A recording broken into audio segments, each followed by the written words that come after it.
Hello, everybody. This is week 21. Today we are going to start with a new theme. The title of our theme is Famous Scientists. In this theme, we are going to discuss or talk about famous scientists and famous people who did changes to our lives, to our world. So let's get started. First of all, this video talks about the scientists that we are going to read the text about. I'm not going to play the video here. You can play it when you Stephen William watch Hawking this was born in recorded Oxford, video. England on the 300th anniversary of the death of Galileo on January 8, 1942. At 17 years old, he entered Oxford University. Stephen Hawking has admitted in many cases that he was not the most ambitious student. One day he calculated that he spent about maybe an hour a day on schoolwork. In 1962, Hawking moved to Cambridge University for a PhD in cosmology, and 1 year later was diagnosed with ALS, Lou Gehrig's disease. ALS is a progressive motor neuron disease, so over time the victim loses functionality of muscles. And over the past decades, Stephen Hawking has gradually lost the use of most of his muscles, but his mind remains quite keen. I think that once he was hit with this earth-shattering diagnosis, he actually sought a refuge in doing physics. And if anything, it helped him become one of the world's great scientists. Although his diagnosis only gave him 2.5 years to live, Hawking married in 1965 and stunned the science world in 1974 with his PhD on black holes. Stephen taught us how to define a black hole. He then made a brilliant discovery that black holes can radiate, Hawking radiation. That then showed the whole world the connection between black hole physics and thermodynamics. And that connection has been a central theme in theoretical physics ever since.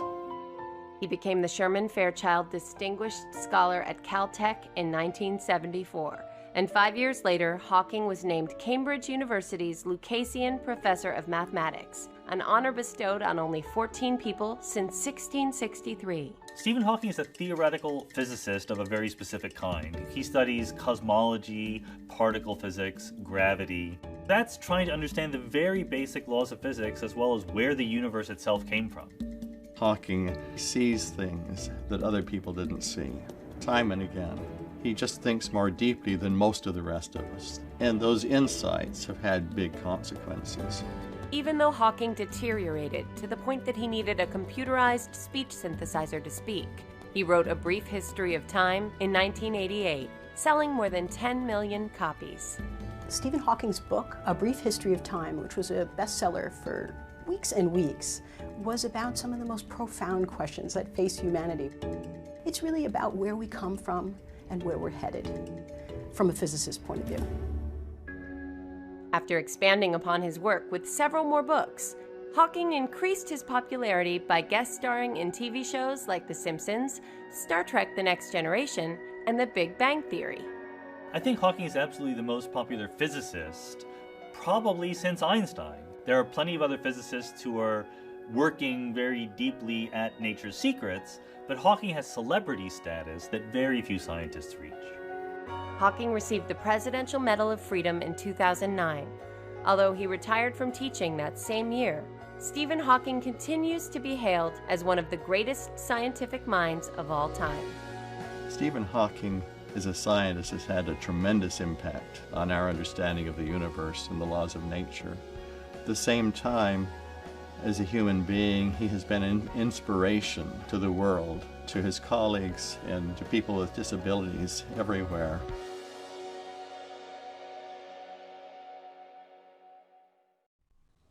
First of all, let's start with the genre of our text today. Today we are going to start with a new genre. The new genre today is a biography. First of all, you're all asking, what is a biography?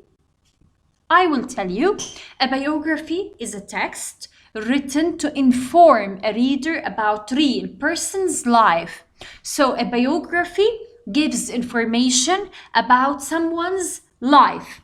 the author is someone other than the person featured in the text. So when you are writing a biography, it means you are writing about someone else's life, not about your own life.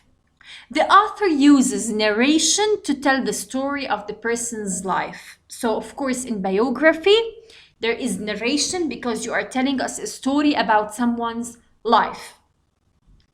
There are some features and elements of a biography, such as the theme or message.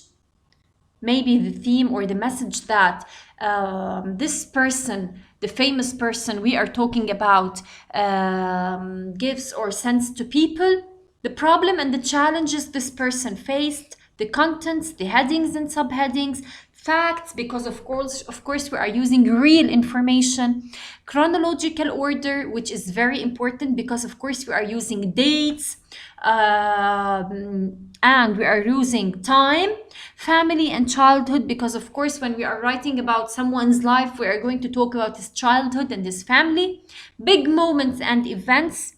These are the turning points in someone's life, timeline, pictures, and captions. So these are the features and elements of a biography. Our skill for now is chronological order. The chronological order means when I write the events in order, from the beginning to the middle to the end. Usually we use many transitions such as first, second, then, furthermore, and so on. But in biographies mainly we use years and dates. So usually in biographies we use dates. In 1931, in 1879, we usually use dates in biographies. Let's look at this example. Read the below paragraph to fill in the flow chart. This paragraph talks about soccer. So soccer is a game that has been played for numerous years. In fact, many people believe that it began in England over 800 years ago. About 200 years ago, in the early 1800s, boys in England called it football. However, each school made up their own rules. In 1863, a group of players met and wrote official rules for soccer. Soccer started spreading to other countries. In 1904, an international group called FIFA formed to make sure that every team around the world followed the same soccer rules. Today, soccer is one of the most popular sports in the world. As you can see, there is more than one date. So we are going to take these information in this paragraph and fill them in a flow chart. This is what do we call a flow chart. So usually you are going to have this chart in your exams. So you have to fill what happened in 1800. So you go back to the text. Soccer began in England. What happened in 1863? The rules for soccer were written. In 1904, an international group called FIFA formed to make sure that every team around the world followed the same soccer rules. In 2020, soccer is one of the most popular sports around the world.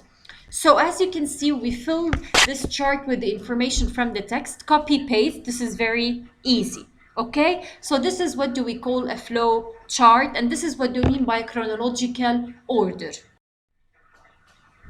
Now let's talk about the vocabulary words that we are going to have in our lesson. The first vocabulary word is saddened. Let's read the sentence. We were saddened to see how ill she looks. So if you see someone ill, okay, let's say that you have seen someone ill or sick. Would you feel happy when you see someone ill or sick? Of course not. You would feel sad. So we were saddened. It means we felt sad. We became sad when we saw how ill or how sick she looks. Number 2, extraordinary. Extremely good or impressive. The race is an extraordinary event. This party was extraordinary. So something which is extremely good, very impressive. Legacy. When Mary's father died, he left her a full legacy, but she decided to donate it to the charity and start from scratch. So when someone dies, they leave money, and let's say money and some possessions for their families. This is called a legacy. So a legacy is something received from someone who died or who is dead. In Arabic, I'm gonna use an Arabic word. I'm sorry, but I have to use it just to make it easier for you. It means الورثة. Okay, الميراث يعني. Number 4, intuition. No one told me what might happen, but I had an intuition that something awful was about to happen. I had an intuition, I had a feeling, I had a certain knowledge. So my brother was out and I had an intuition that he is going to do an accident. So I had a certain feeling, a certain sight, a certain knowledge, okay? Number 5, frustration. He shook his head with frustration. He shook his head with anger. He shook his head with sadness. This is what you mean by frustration. Diagnosis. She is an expert in the diagnosis and treatment of eye diseases. Okay, let's say that you have a pain in your stomach. So you go visit a doctor in order to diagnose the illness. Why are you having this pain? So the diagnosis means the act of identifying a disease, the act of telling you what disease do you have. Ignited. The fire was ignited by sparks. The fire was started by sparks. This fire was given life by sparks. So this is what do you mean by ignited? To give life or energy to something. Stardom. The main actor of this film thanked all those who had helped him on the road to stardom. Stardom comes from the word star, okay? So stardom, the state of being a star, the state of being famous, the state of being well known. Astounded, the doctors were astounded when the very sick patient survived. They were astounded, they were shocked, they were surprised. Okay? So when you feel astounded, it means you feel surprised.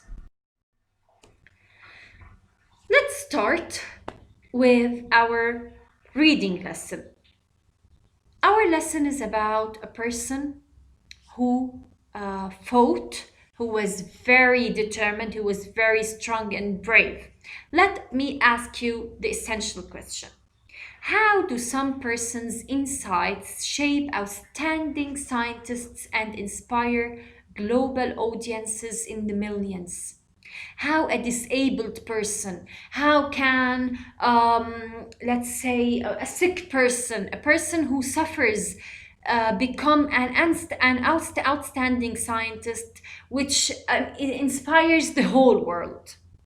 Let's see the story of of this big scientist, of this inspiring person.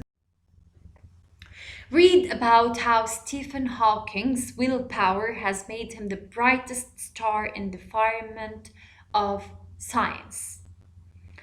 Our story is about Stephen Hawking, science's brightest star, dies aged 76.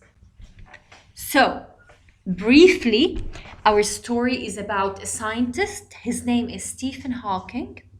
This person was a physicist, and he died at the age of 76. Okay, this person had a disability, but no matter what his disability was, he was an extraordinary man whose work and legacy will live for many years. He is persistent, he is courageous, he is brilliant, and he is a humorous person. Okay? Now, let's briefly talk about this person. So as we said, this person was diagnosed with motor neuron disease in 1963. So he cannot move his body. He cannot even stand up. He doesn't have, let's say, neurons. He doesn't have the ability to walk or to do any normal activity. His doctors expected that he would live only for 2 years. So he was diagnosed with this disease at the age of 21, and his doctors expected that he might live for 1 or 2 years, so he might die at the age of 23.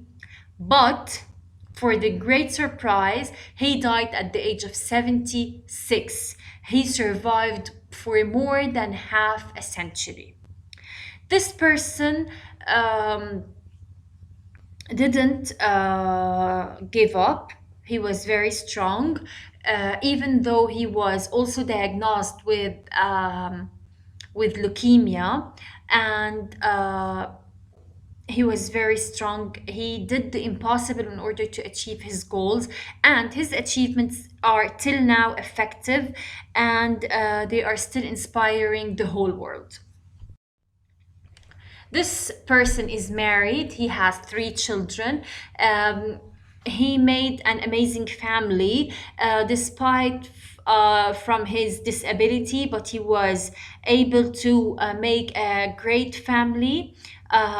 His children love him. They are very proud of him also. Now we are going to start with the practice exercises related to the story. First of all, the sentences below misinterpret some information in the above text. We have to rewrite them correctly. Lord Rees, the astronomer, admired Hawking, who worked for over than 50 years. Lord Rees, the astronomer, admired Hawking, who worked for more than 50 years. In paragraph 4, it's mentioned 50 years, not over. He praised Hawking half century of work. Jane Wilder was the only woman Hawking got married to. Hawking got married to more than one woman, as mentioned in paragraph 11, from his first marriage. Okay, so because they said from his first marriage, so it means that he was married, or he got married more than one time. Let's use contextual clues to figure out the meanings of the words in the box below. Unbounded, terminal, absolute, artificial, and distant. Organic products contain no preservatives or coloring. These are organic, so they do not contain any artificial, of course, preservatives or coloring. So artificial means something which is made by human. It's not organic. I have confidence in my dear parents. I have absolute confidence in my dear parents. He is very strong and his energy is unbounded. There is no bound for his energy. The car has reached its speed and can run faster no longer.